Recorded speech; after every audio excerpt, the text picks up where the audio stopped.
Hello, and welcome back to Belmont Bunch. We're in low energy Jeb mode. What an awful game. I feel like I watched the Thursday night football game without watching the Thursday night football game. The Islanders lose the opener 3-1 in just like depressing, boring fashion. I didn't get tricked into thinking they were good just because they had 18 shots in the first period. So a lot of people on Twitter, for some reason, getting excited by that. And yes, pucks on net is preferred, but I mean, for me, they didn't really turn into genuine chances until like the last 5 minutes of the period. A lot of the shots were from the outside and easily handled by Bobrovsky, who had a great night tonight, made a few stops, including one of the few good chances we had in the first period on Pulock. That was a nice play. Brock Nelson made a nice back check. It turned into a forward pass to Bo, and Bo had a nice little pass to Pulock. Pulock did what he could with the puck. He tough time corralling it, was still able to get a shot off. There are dogs running everywhere. And Bob makes a nice save. So, not really much that I can add there. That was a good play. They just didn't score. The end of the period there, they had a nice rush of the last 5 minutes or so. They were really pushing. Josh Bailey almost got one on a rebound. I don't know. Like, it wasn't that anybody in particular was sticking out, although Romanov had a lot of block shots on defense. But, I mean, it was a team effort. Oh, my God, Winston. Good.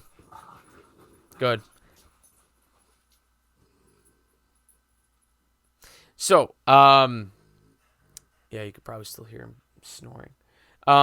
Anyway, good finish to the first period. Got chances. They didn't go, but it wasn't like wasted chances in terms of like us shooting it wide or stuff like that.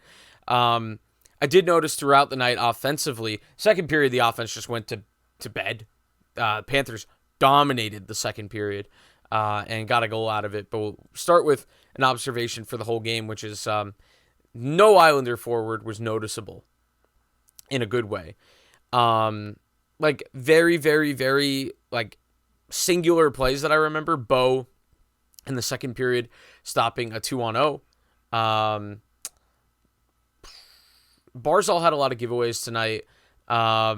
They had a power play in the third period when they were already down 2-1, where it just felt like every zone entry was a giveaway and a chance for Florida to spring the other way on the counterattack. Just very, very sloppy. It's the first game. And it's not like Florida looked amazing either.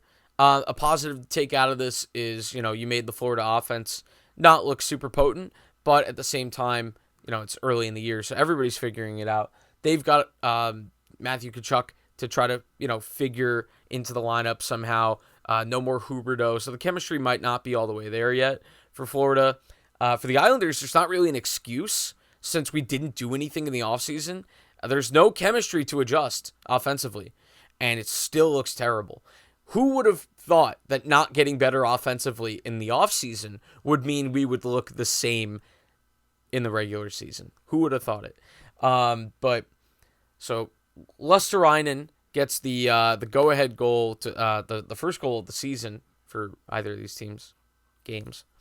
Awkward freezing. A deflection from the point. Really not a lot that you could do there. Salo had a bad night. Salo was the only person I noticed tonight because he was awful. But this one, I think I was going out of my way to, in retrospect, after later events in the game. Because he took two penalties, Salo, and one of them was bad. The other one might have been an iffy call. But the first goal, Salo threw it to the boards. It actually hit an Islander. It might have been Bo, and it was just an unfortunate deflection that went straight back out to a Florida player. So I'm not really going to get on Salo for that one. Although I am going to get on Salo in a little bit. So Luosterainen, I think that's how you say it, makes it 1-0. And the Islanders get it back on the power play. And the power play, which looked dreadful in the first period, dreadful in the third. Most of the third. They get one in the third here. And Dobson shot from the point. Good puck movement up top. Barzal and Brock, I think, were the forwards on the wings. And Anders Lee with a nice little moving screen right as the shot was coming in. So Dobson, power play goal, I have him in fantasy. I figure it's not impossible that he leads the team in goals this year, the way that the offense looked tonight, but we're not making complete conclusions based off this one game. I'm making the offensive conclusions based off of last year as well, because it's the same offense. So we're tied at 1. 30 seconds later, they give it right back, and this is where I get back on Robin Salo. He just puts the puck right into the middle of the ice. He looked like he didn't know what he wanted to do with it, and he just accidentally kicked it forward, and it turns into a goal. Kicks it forward, a shot goes on net, behind the net, Hornquist is able to wrap it around before Sorokin gets around, and it's 2-1, and the Islanders really don't do enough the rest of the way. Not nearly enough to tie the game up. Closest they came was a Casey Cizikas kind of fluke, flip, and then bat of the puck. Couldn't get it to go. Matthew Tkachuk gets an empty netter at the end. Unfortunate for Dobson, it bounced over his stick. The Islanders never settled the puck down once they pulled the goalie. And they lose 3-1, and it's funny because statistically, 1 for 3 on the power play, you take that. 5 for 5 on the penalty kill. They got to clean that up, but good job by the penalty kill tonight. And I noticed Sorokin. So last year, I was worried this year that the .920 save percentage of last year might be difficult to replicate because it felt like Sorokin had to do everything.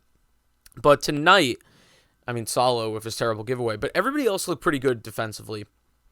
I don't think Sorokin had to make like a single 10-bell save, which is good. You want to give him the opportunity to not have those games every once in a while.